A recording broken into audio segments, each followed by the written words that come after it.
Donc aujourd'hui, je joue au Stade Français, que j'ai rejoint à l'intersaison. Avant d'arriver au Stade Français, j'ai eu un parcours voilà, avec plusieurs étapes, puisque j'ai commencé le rugby à Boulogne, du coup au Saut du Loup, où je m'entraîne actuellement, c'est là où j'ai commencé le rugby, à Boulogne.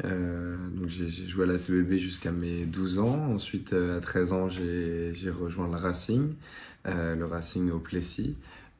Ensuite, je suis monté dans les équipes de jeunes au Racing jusqu'à signer au centre de formation 3 ans après, donc à 16 ans.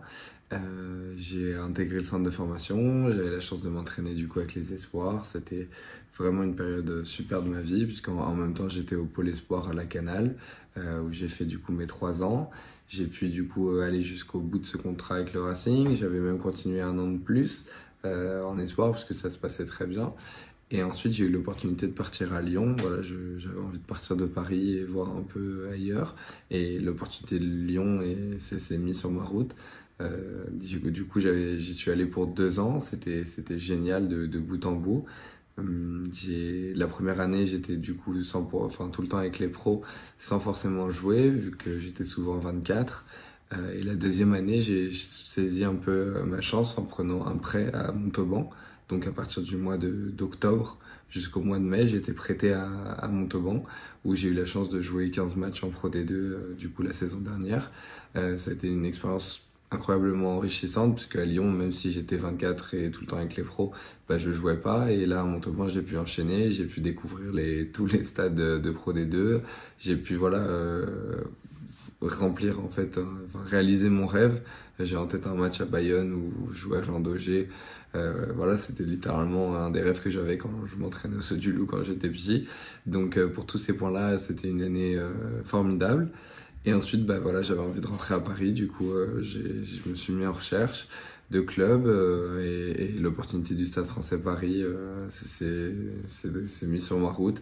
Et voilà, comme j'avais toujours un peu rêvé de jouer au Stade Français et l'opportunité de pouvoir rejouer au Saut du Loup, qui s'appelle maintenant le Stade de Minicy, euh, pour un peu finir ce parcours.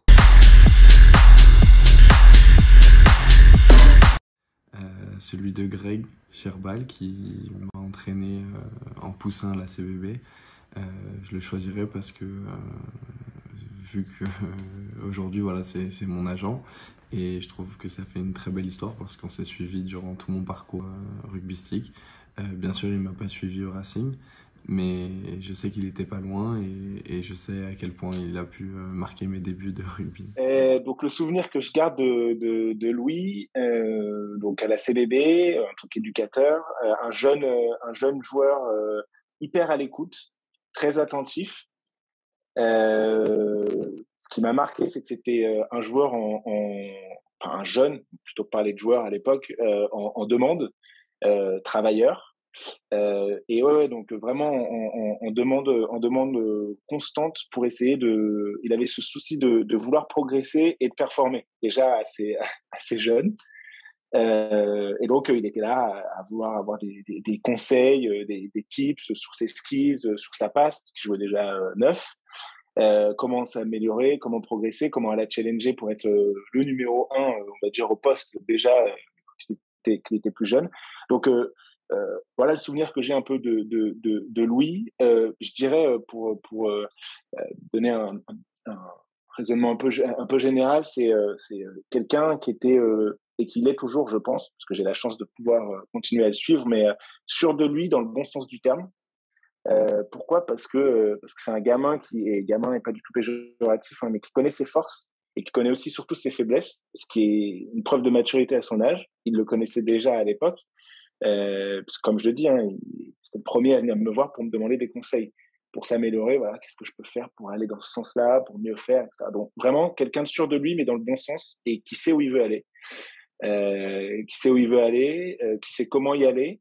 Et ce qui m'a marqué chez Louis aussi, et qui me marque toujours, c'est qu'on se parle beaucoup de rugby, mais il y a un parallèle et je me sens très proche de ce garçon par rapport à ses études. J'ai eu la chance de faire du droit et Louis est aussi juriste, on va dire, puisqu'il fait il fait des études de droit.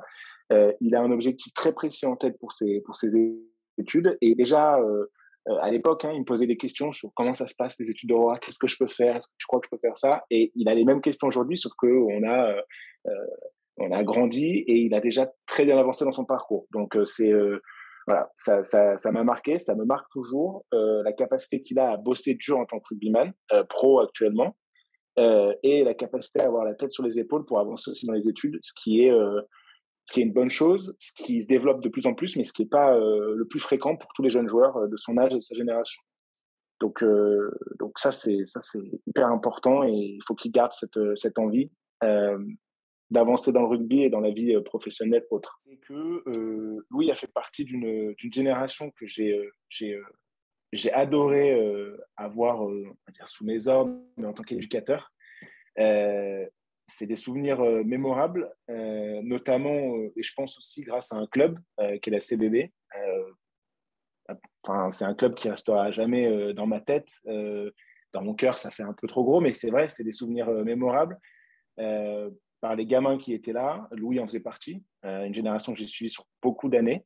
Par les parents et tous les bénévoles qui étaient là aussi, qui ont fait de ce club quelque chose qui restera, malgré tous les épisodes qu'il y a pu y avoir après, gravé, en fait, pour beaucoup de monde. Je pense que ça a marqué beaucoup de jeunes et je suis hyper fier de savoir qu'il y a des gamins comme Louis, comme d'autres, qui ont commencé au saut du loup et qui sont maintenant voilà, sur les terrains de top 14, de Pro D2, de National. Donc là, on se parle de Louis, mais il y en a d'autres qui se reconnaîtront certainement, qui viennent d'Île-de-France comme Louis et dont je suis super fier. Donc voilà, c'est le mot et la pensée que je voulais avoir pour le club, pour les parents et pour ces gamins avec qui je continue à avoir des interactions et ça me fait vraiment plaisir.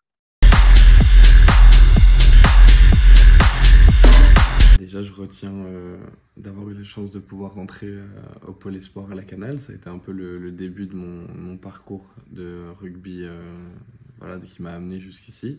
Ça, c'est des super années, que ce soit mes 3 années de lycée. Si c'était à refaire, je referais tout en intégralité. Voilà, la partie rugby, elle a été exceptionnelle chaque année, puisque voilà, justement, on avait un super encadrement. On avait la chance de prendre part aux sélections chaque année. Je me souviens par exemple d'avoir gagné un été un championnat de France à 7 avec ma génération à Souston.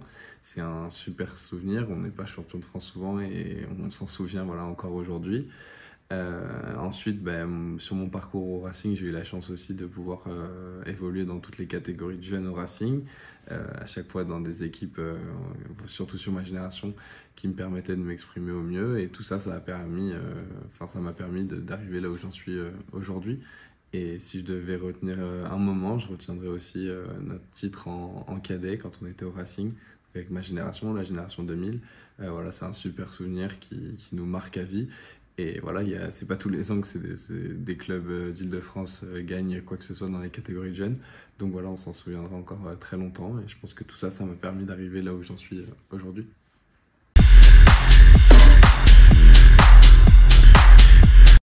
Avant de les rejoindre, justement, j'ai expliqué les contraintes qui étaient liées à mon double projet. Et eux étaient dans la démarche de pouvoir m'offrir la chance de cumuler les deux. Du coup, on a un peu convenu de me laisser pouvoir aller en cours presque tous les jours. Voilà, ce qui est la clé des études de droit, c'est de pouvoir y aller. Il y a certains autres domaines où tu peux tout faire à distance. Moi, à distance, c'est impossible de tout faire parce que je suis dans une promo de master, qu'on a besoin de voir les gens, on a besoin de voir les profs, on a besoin d'être en cours. Donc justement, avant de m'engager, et surtout c'était un peu la clé de mon engagement, c'était de pouvoir trouver un club qui me permette de faire les deux sans pouvoir renoncer ni à l'un ni à l'autre. Et justement cette année, du coup, j'ai rejoint Dauphine, Dauphine en Master 2. Je fais un master du coup de droit des affaires qui s'appelle le droit et responsabilité sociétale des entreprises. C'est un master transversal avec toutes les matières liées au droit des affaires. Mais forcément, il faut y aller. C'est un rythme assez élevé, tant de cours que de travail à la maison. Mais voilà, la proximité entre Dauphine et Jean-Bouin, ça me permet de pouvoir allier les deux, puisqu'on va dire que je m'entraîne de 8h jusqu'à midi ou 13h et que j'y vais directement après. J'ai la chance de pouvoir manger au club et après, j'enchaîne sur ma journée de cours. Comme tout est à côté, ça me permet aussi de pas faire de sacrifices ni sur l'un ni sur l'autre Et comme le stade voilà, est prêt à m'arranger en me déplaçant certains créneaux, et bah, ça me permet de pouvoir aller en cours et surtout de pouvoir voilà, m'insérer au mieux au milieu de la promo de master. Les professeurs, les directeurs étaient assez compréhensifs de mon projet puisqu'ils m'ont aussi permis une dispense d'assiduité. Ça me permet justement de ne pas avoir à stresser si je loupe un cours ou si je loupe un examen. Voilà, grâce à cette dispense d'assiduité, bah, ça me permet voilà, je fais au mieux chaque semaine pour aller au plus de cours. Mais voilà, si j'en loupe, bah, au moins je suis pas sanctionné et je rattrape les cours auprès de la promotion. D'où l'intérêt d'être au milieu d'une promotion, c'est de pouvoir aussi recevoir un peu d'aide de ceux qui t'entourent en cours. Il a plutôt été étoffé plus qu'évolué, parce qu'au début je savais que je voulais être avocat, je savais pas forcément dans quel domaine, et je sais que maintenant en goûtant au milieu du sport professionnel, bah, je sais que j'ai envie d'exercer là-dedans. Je sais d'ailleurs pas encore sous quelle forme exactement. Je sais que je veux être avocat, que je veux faire du droit des affaires et que je veux faire du sport. C'est pas forcément du droit du sport. Donc voilà, mon projet il a évolué aussi grâce à la découverte du monde professionnel. Maintenant, le plus dur, c'est de pouvoir, de devoir choisir, puisqu'une fois que je vais arriver proche de pouvoir passer le barreau, bah, je pourrais pas continuer à jouer au rugby à ce niveau-là. Donc voilà, je retarde au plus possible l'échéance. Maintenant, voilà, si demain j'ai la chance de pouvoir devenir avocat, je sais pas forcément si je continuerai le rugby parce que voilà, c'est pas cumulable en fait les deux et que bah, je me sens déjà chanceux d'avoir fait tout ce que j'ai fait dans le rugby, mais que voilà, l'avocat c'est le métier d'une vie, là où le rugby ça dure que quelques années. Donc voilà, il s'est étoffé et je me suis un peu rendu à l'évidence que c'était pas forcément possible de cumuler les deux professions.